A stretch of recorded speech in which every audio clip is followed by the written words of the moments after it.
गुलाम भारत को आजाद कराने में स्वतंत्रता सेनानियों ने कोई कसर नहीं छोड़ी। इन्हीं में से एक थे लाला लाजपत राय। राय ऐसे क्रांतिकारी थे जिनका मानना था कि आजादी याचना से नहीं बल्कि संघर्ष से मिलती है। उग्र विचारधारा की वजह से ही वो कांग्रेस के गर्म दल के नेताओं में से एक थे।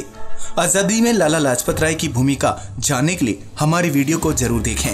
हाय दोस्तों, मैं हूं शिवराम सिंह और आप देख रहे हैं हिस्ट्री टीवी इंडिया। तो चलिए शुरू करते हैं।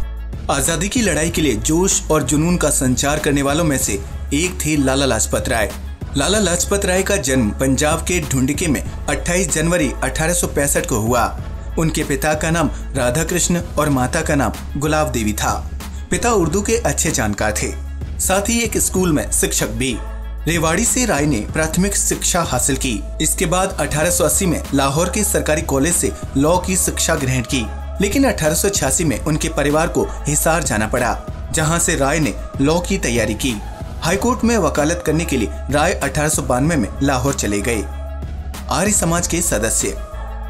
किशोरावस्था में स्वामी दयानंद सरस्वती के संपर्क में आने से वे आर्य समाज से काफी प्रेरित हुए और उनके सदस्य बन गए। धीरे धीरे राय ने अपने आप को आर्य समाज के लिए समर्पित कर दिया। वे नवयुवकों को लाला साईंदास आर्य समाज संस्था से जोड़ने में हमेशा आगे रहते। 30 अक्टूबर 1883 को अजमेर में स्वामी दयानंद का देहांत हो गया, जिसके लिए लाहौर आर्य समाज की ओर से एक शोक सभा का आयोजन किया गया। सभा के अंत में तय किया गया कि स्वामी जी की याद में एक ऐसे महाविद्यालय की स्थापना की जाए जिसमें संस्कृति, वैदिक साहित्य और हिंदी की उच्च शिक्षा के साथ वेस्टर्न शिक्षा में छात्रों को ज्ञान दिया जाए। 1886 में इस शिक्षण संस्था की स्थापना के बाद आर्य समाज के नेताओं के साथ मिलकर राय ने इसके संचालन में महत्वपूर्ण योगदान दिया। जन सेवा की भावना। लाला लाजपत राय सच्चे देशभक्त होने के साथ साथ जनसेवक भी थे।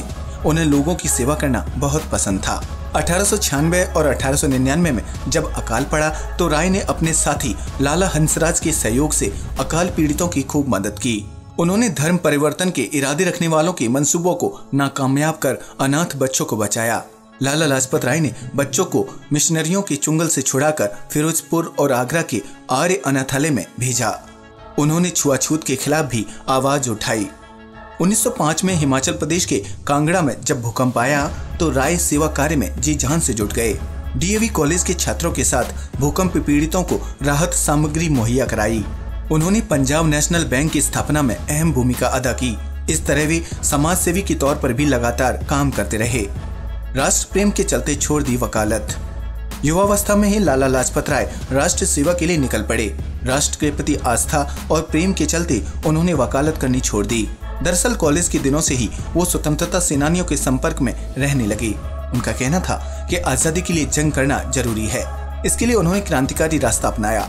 राय ने महसूस किया कि दुनिया के सामने ब्रिटिश शासन के अत्याचारों को उजागर करना होगा ताकि बाकी देशों का सहयोग मिल सके।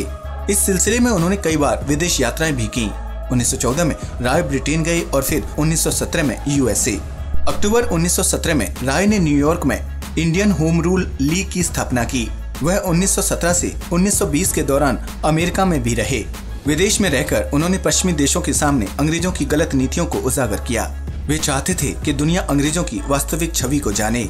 1920 में जब वो अमेरिका से लौटे तो राय को कलकत्ता में कांग्रेस के खास सत्र की अध्यक्षता करने के लिए आमंत्रित किया गया। पंजाब में उन्होंने जलियांवाला बाग हत्याकांड के खिलाफ जोरदार प्रदर्शन किया। गर्म दल के नेता। हालांकि लाला लाजपत राय कांग्रेसी नेता थे, लेकिन कुछ नीतियों पर वे सहमत नहीं थे। इसी के चलते वे गर्म दल के नेता बने। गर्म दल को लाल, बाल, पाल के नाम से भी जाना जाता है। लाल यानी लाला लाजपत राय, बाल यानी बाल गंगाधर तिलक और पाल यानी बिपिन चंद्र पाल। इस तरह तीनों ने साथ मिलकर कांग्रेस में उग्र विचारों की नींव रखी। इनका मानना था कि आजादी याचना से नहीं बल्कि संघर्ष से मिलती है।